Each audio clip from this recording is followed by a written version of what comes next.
ಆಶ್ರಯ ಟಿ ವಿಯ ಎಲ್ಲ ವೀಕ್ಷಕರಿಗೆ ಸತ್ಯವೇದನ ಅಧ್ಯಯನ ಎಂಬ ಕಾರ್ಯಕ್ರಮಕ್ಕೆ ಸ್ವಾಗತ. ನಾವು ಮುಂಚಿನ ಸಂಚಿಕೆಯಲ್ಲಿ ನೋಡಿದೆವು ವಿಶ್ವಾಸಿಗಳು ಹಾಗೂ ಅವರ ಲೋಕದೊಂದಿಗೆ ಸಂಬಂಧ ಯಾವ ರೀತಿ ಇರಬೇಕು ಎಂಬುದಾಗಿ ಕಲಿತಾ ಇದ್ದೇವೆ. ಅದನ್ನು ಇವತ್ತು ಅದೇ ಭಾಗವನ್ನು ನಾನು ಮುಂದುವರಿಸಲಿಕ್ಕೆ ಬಯಸುತ್ತೇನೆ. ಪ್ರತ್ಯೇಕವಾಗಿ ನಾವು ಓದಿದಂಥ ವಾಕ್ಯಕ್ಕೆ ಮತ್ತೆ ತಿರುಗಿ ಬರೋಣ. 1 ಯೋಹಾನ 2ನೇ ಅಧ್ಯಾಯ 15-16 ವಾಕ್ಯದಲ್ಲಿ, ಲೋಕವನ್ನಾಗಲಿ ಲೋಕದಲ್ಲಿರುವುದನ್ನಾಗಲಿ ಪ್ರೀತಿಸಬೇಡಿರಿ. ಯಾವನಾದರೂ ಲೋಕವನ್ನು ಪ್ರೀತಿಸಿದರೆ ತಂದೆಯ ಮೇಲಿನ ಪ್ರೀತಿಯು ಅವನಲ್ಲಿಲ್ಲ. ಲೋಕದಲ್ಲಿರುವ ಶರೀರಾಶೆ, ಕಣ್ಣಿನಾಶೆ, ಬದುಕು ಬಾಳಿನ ಡಂಬ ಈ ಮೊದಲಾದವುಗಳೆಲ್ಲವೂ ತಂದೆಯಿಂದ ಹುಟ್ಟದೆ ಲೋಕದಿಂದ ಹುಟ್ಟಿದವಳಾಗಿವೆ. ನೋಡ್ತೇವೆ ಕಳೆದ ಸಂಚಿಕೆಯಲ್ಲಿ ಹೇಳಿದ ಪ್ರಕಾರವಾಗಿ ಈ ಲೋಕದ ವ್ಯವಸ್ಥೆ ಅದು ದೇವರಿಗೆ ವಿರೋಧವಾಗಿದೆ ಅಂತ ಹೇಳಿದೆ. ಸಿಸ್ಟಮ್ ಎಲ್ಲಂದ ಇಲ್ಲಿ ನಡವಳಿಕೆ, ಒಂದೊಂದು ಅಲ್ಲಿ ಕೆಟ್ಟತನ, ಇದೆಲ್ಲ ದೇವರ ವಾಕ್ಯಕ್ಕೆ ದೇವರ ಒಂದು ಸ್ಟ್ಯಾಂಡರ್ಡ್ ಮಟ್ಟಕ್ಕೆ ಅದು ಬಹಳ ವಿರೋಧವಾಗಿದೆ ಎಂಬುದನ್ನು ನೋಡ್ತೇವೆ. ಅದಕ್ಕೆ ಇವತ್ತು ಸಹ ಅದಕ್ಕೆ ಕಾರ್ಯ ಮಾಡ್ತದೆ. ನಾನು ಕೊನೆಯದಾಗಿ ಮುಗಿಸುವಾಗ ಹೇಳಿದೆ, ನಾವು ಇಬ್ಬರ ಸೇವೆಯನ್ನು ಮಾಡಲಿಕ್ಕೆ ಸಾಧ್ಯವಿಲ್ಲ. ಒಂದೇ ದೇವರನ್ನು ಪ್ರೀತಿಸಬೇಕು, ಇಲ್ಲಾಂದರೆ ಲೋಕವನ್ನು ಪ್ರೀತಿಸಬೇಕು. ಯಥಾರ್ಥವಾಗಿ ದೇವರನ್ನು ಸೇವಿಸುವಂಥ ದೇವರ ಮಕ್ಕಳು ಲೋಕವನ್ನು ಪ್ರೀತಿಸೋರಲ್ಲ, ನಾವು ದೇವರನ್ನು ಪ್ರೀತಿಸೋರಾಗಿದ್ದೇವೆ. ಆದ್ದರಿಂದ ನಾನು ಹೇಳಿದ 2 ಯಜಮಾನನ ಸೇವೆ ಮಾಡಲಿಕ್ಕಾಗೋದಿಲ್ಲ, ಅಥವಾ 2 ದೋಣಿಯಲ್ಲಿ ಪ್ರಯಾಣ ಮಾಡೋಕ್ಕಾಗೋದಿಲ್ಲ. ಇದೆಲ್ಲ ನಮ್ಗೆ ಗೊತ್ತಿರುವಂಥ ವಿಷಯ. ಆದ್ದರಿಂದ ಯಥಾರ್ಥವಾಗಿ ನಾವು ದೇವರನ್ನು ಪ್ರೀತಿಸೋದಾದರೆ ನಾವು ದೇವರನ್ನು ಪ್ರೀತಿಸಬೇಕು. ಈಗ ಲೋಕದ ಪ್ರೀತಿಸೋ ಬಗ್ಗೆ ನಾವು ಯಾವ ರೀತಿಯಲ್ಲಿ ಪ್ರೀತಿಸಬೇಕು ಅದರ ವಿಷಯ ಎಲ್ಲ ನಾವು ನೋಡಿ ಅದರ ವಿಷಯವನ್ನು ವಿವರಿಸಿ ಹೇಳ್ತೇನೆ. ಅದರ ಲೋಕವನ್ನು ಪ್ರೀತಿಸಂದರೆ ಲೋಕದ ನಂಬಿಕೆ, ನಡವಳಿಕೆ ಮತ್ತು ಆಚರಣೆ ಒಂದಿಗೆ ಹತ್ತಿರದ ಸಂಬಂಧ ಇರೋದು. ಲೋಕವನ್ನು ಪ್ರೀತಿಸೋದರ ವಿವರಣೆ ಅಂದರೆ ಲೋಕದಲ್ಲಿರುವಂಥ ಆಚರಣೆ, ಕೆಟ್ಟತನ, ಯಾವುದೇ ರೀತಿಯ ದೇವರ ವಿರೋಧವಾಗಿರೋ ವಿಷಯಗಳೊಂದಿಗೆ ಹತ್ತಿರದ ಸಂಬಂಧ ಇಟ್ಟುಕೊಳ್ಳೋದಾಗಿದೆ ಲೋಕವನ್ನು ಪ್ರೀತಿಸುವುದು ಎಂಬುದು ಅರ್ಥ. ಅಂದರೆ ಇನ್ನೊಂದು ವಿವರವಾಗಿ ಹೇಳೋದಾದರೆ ಮೂಲ್ಯಗಳು, ಆಸಕ್ತಿ, ಆಚರಣೆಗಳು, ಆಶೆಗಳನ್ನು ನಾವು ನಮ್ಮ ಜೀವಿತದಲ್ಲಿ ಸ್ವೀಕರಿಸಲು, ಅಂದರೆ ಲೋಕ ಪ್ರಕಾರವಾದ ದೇವರಿಗೆ ವಿರೋಧವಾಗಿರುವಂಥ ಮೌಲ್ಯಗಳನ್ನು, ದೇವರ ವಿರೋಧವಾಗಿರುವ ಆಸಕ್ತಿಯನ್ನು, ದೇವರ ವಿರೋಧವಾದಂಥ ಆಚರಣೆಗಳನ್ನು, ಆಶೆಗಳನ್ನು ನಾವು ಒಪ್ಪಿಕೊಳ್ಳೋ ಅಥವಾ ಸ್ವೀಕರಿಸೋದಾಗಿದೆ. ಲೋಕದಲ್ಲಿ ಸಾಮಾನ್ಯವಾಗಿರೋದ್ರಲ್ಲಿ ಲೋಕದಲ್ಲಿ ಈಗ ನಾವು ಸಾಮಾನ್ಯವಾಗಿ ಕಾಣುವಂಥ ವಿಷಯಗಳಲ್ಲಿ ಆಗ್ತದೆ. ಇವತ್ತು ಏನು ಮಾಡ್ತೇವೆ, ಎಲ್ಲ ಕಡೆ ಸಂತೋಷಿಸ್ತೇವೆ. ಆದರೆ ಇವತ್ತು ಲೋಕ ಜನರು ಸಾಮಾನ್ಯವಾಗಿ ಸಂತೋಷಿಸುವಂಥ ವಿಷಯಗಳು ಅದು ದೇವರಿಗೆ ಮೆಚ್ಚಿ ಆಗಬೇಕಂತೇನಿಲ್ಲ. ಅದರಲ್ಲಿ ನಾವು ಅನೇಕ ಸಲ ನಾವು ಮಾಡ್ತೇವೆ, ನಾವು ಅದು ಪರವಾಗಿಲ್ಲ, ನಾವು ಏನು ಅದು ಯಾವ ರೀತಿಯಲ್ಲಿ ಆತ್ಮಿಕವಾಗಿ ನಮಗೆ ತೊಂದರೆ ಕೊಡೋದಿಲ್ಲ ಎಂಬುದಾಗಿ ಮನಸ್ಸಲ್ಲಿ ಯೋಚನೆ ಮಾಡಿದ್ರು. ನಾವು ಏನೇ ವಿಷಯದಲ್ಲಿ ನಾವು ಪಾಲ್ಗೊಳ್ಳುವಾಗ, ಯಾವುದೇ ವಿಷಯದಲ್ಲಿ ನಾವು ನಮ್ಮ ಪಾಲು ಅಥವಾ ನಮ್ಮ ಸಾನ್ನಿಧ್ಯ ಇರುವಾಗ ನಾವು ಯೋಚನೆ ಮಾಡಬೇಕು, ಇದು ದೇವರಿಗೆ ಮೆಚ್ಚುಗೆ ಆಗಿದೆಯಾ, ಆದರೆ ಅದು ದೇವರಿಗೆ ವಿರೋಧವಾಗಿರುತ್ತದೆ. ಲೋಕ ಮತ್ತು ಇನ್ನೊಂದು ಹೇಳ್ತೇವೆ, ಇನ್ನೊಂದು ರೀತಿ ಹೇಳಿದ್ರೆ, ಈ ಲೋಕ ಎಂಬುದಾಗಿ ಹೇಳುವಾಗ ಲೋಕ ಮತ್ತು ಭೂಮಿ ಅಂದರೆ 2 ಒಂದಲ್ಲ. ಇದೆರಡು ವಿರೋಧವಾದ ಪದಗಳು.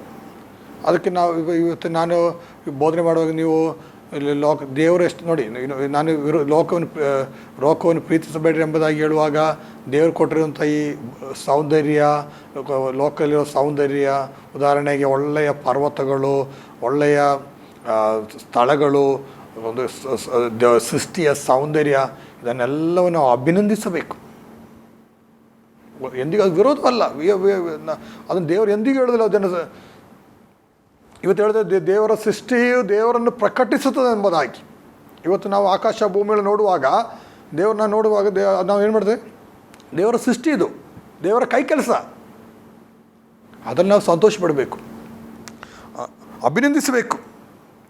ಅದನ್ನು ಅಭಿನಂದಿಸೋದೇನು ಸಂತೋಷ ಎಂದಿಗೂ ಸತ್ಯವಾದ ನಿರಾಕರಿಸೋದಿಲ್ಲ. ಆದರೆ ಈ ಲೋಕದಿಂದ ಕೆಟ್ಟ ಮಾರ್ಗಗಳನ್ನು ಅದೇ ಸಮಯದಲ್ಲಿ ದ್ವೇಷಿಸಬೇಕು. ನಾವು ದೇವರ ಸೃಷ್ಟಿಯಲ್ಲಿ ಸಂತೋಷ ಪಡ್ತೇವೆ, ಆದರೆ ಅದರಲ್ಲಿರುವಂಥ ಕೆಟ್ಟತನವನ್ನು ದ್ವೇಷಿಸುತ್ತೆ. ಅದೇ ಸಮಯ ನಾನು ಮನುಷ್ಯ ಕುಮಾರ ಕೆಟ್ಟು ಹೋದನ್ನು ಹುಡುಕಿ ರಕ್ಷಿಸೋಕ್ಕೆ ಬಂದನೆಂದು ಹೇಳಿದೆ. ಲೋಕದಲ್ಲಿ ಕೆಟ್ಟತನವು ಸಿಕ್ಕಿಕೊಂಡರು ಮತ್ತು ಸೈತಾನ ವಂಚತನಿಂದ ಮುಂದಾದವ್ರನ್ನು ನಾವು ನೋಡ್ತೇವೆ. ಮಂಕಾದವ್ರನ್ನು ರಕ್ಷಿಸೋಗೋಸ್ಕರ ಮನುಷ್ಯ ಬಂದಿರೋದು. ಇದು ಮನುಷ್ಯ ಕುಮಾರ ಬಂದ ಮನುಷ್ಯ ಲೋಕದಲ್ಲಿ ಕೆಟ್ಟು ಹೋದವರನ್ನು ರಕ್ಷಿಸೋಗೋಸ್ಕರ ಬಂದನು ಎಂಬುದಾಗಿ ನೋಡ್ತೇವೆ.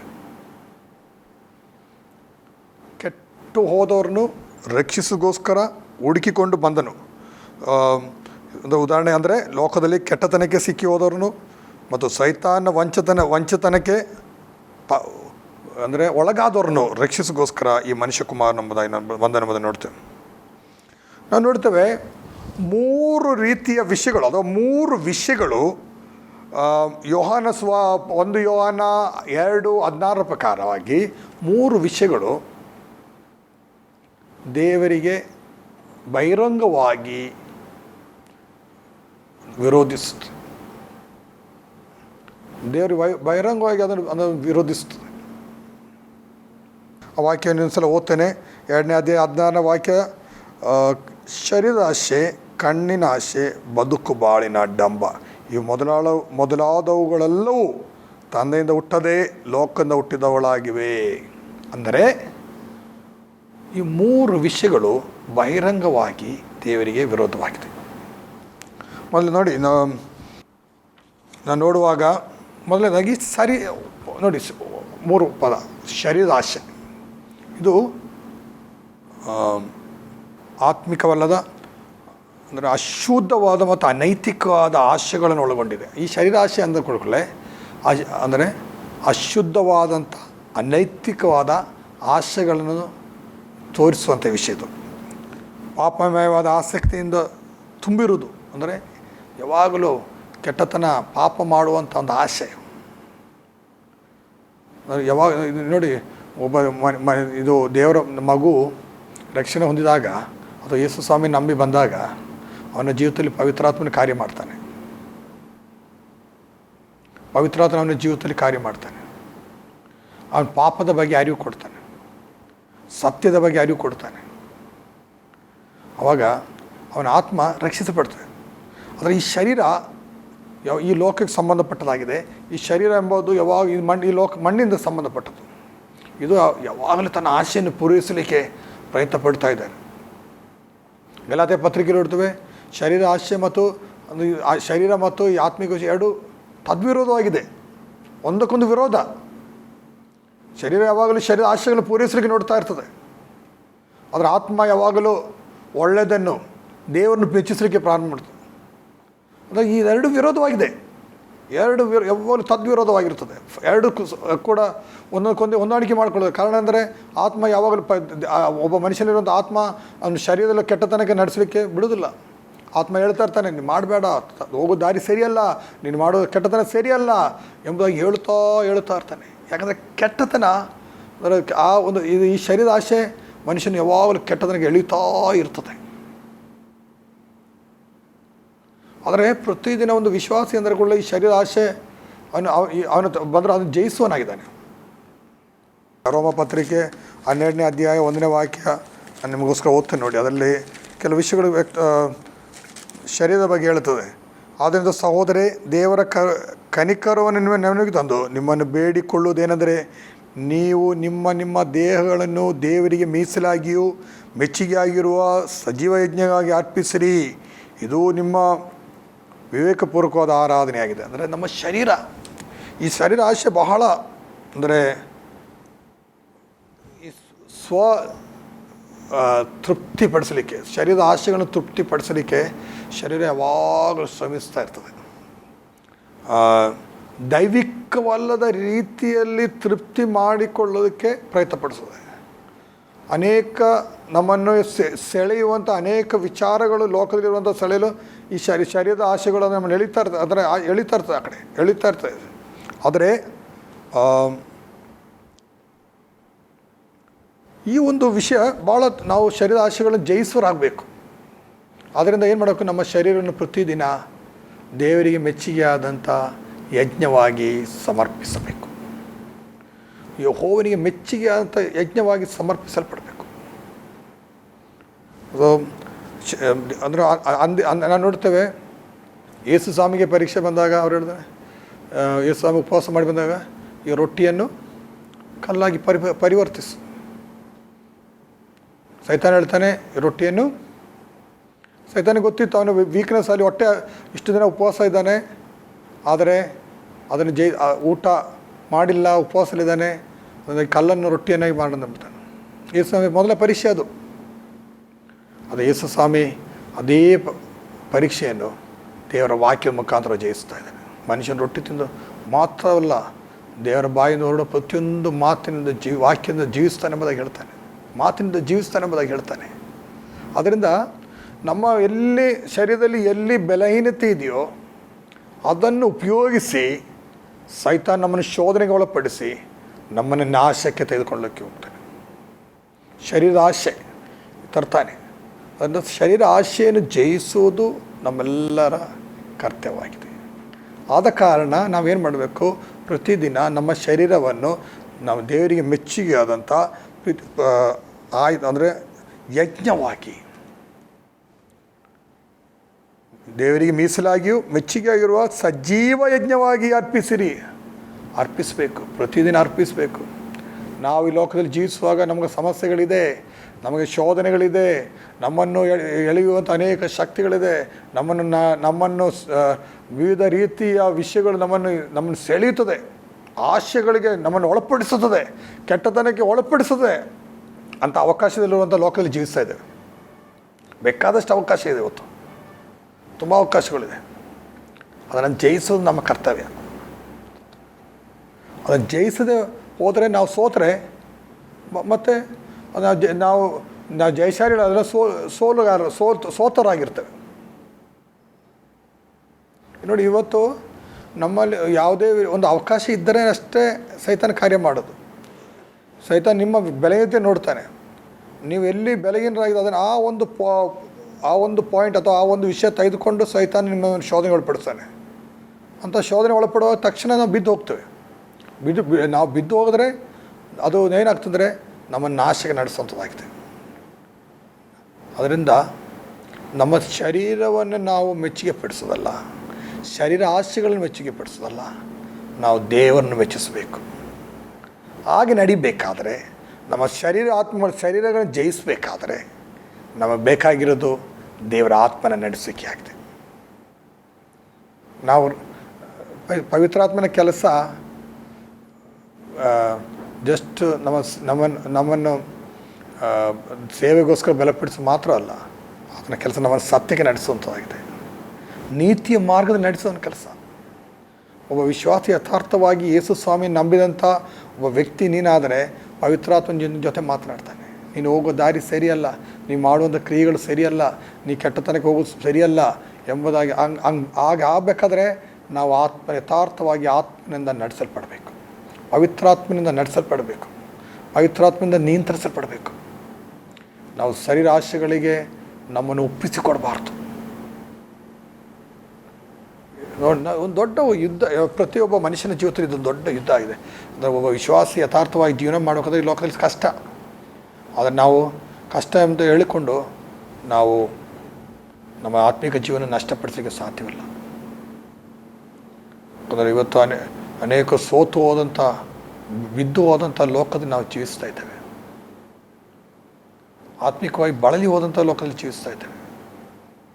ಸೈತಾನ ಇವತ್ತು ಸಹ ಅನೇಕ ಆಶೆಗಳನ್ನು ತಂದು ನಾಶ ಮಾಡಲಿಕ್ಕೆ ಶ್ರಮಿಸ್ತಾ ಇದ್ದಾನೆ.